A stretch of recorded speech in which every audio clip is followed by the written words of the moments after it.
Should you be taking cranberry juice to help prevent urinary tract infections? So urinary tract infections are very common in women. Most women experience at least one urinary tract infection in their lifetime, and about 10% of women experience a urinary tract infection each year.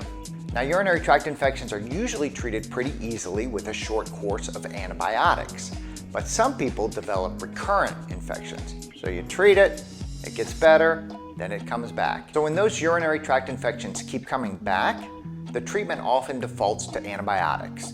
So either a low-dose antibiotic that you take all the time to prevent recurrent infections, or recurrent courses of antibiotics. So you take antibiotics, things get better, then it comes back, then you take antibiotics again, and you kind of get stuck in that cycle. Well, for many, many years, people have taken cranberry juice or cranberry supplements to help prevent those recurrent urinary tract infections. And the data has always been, well, it might actually help, but we're not sure.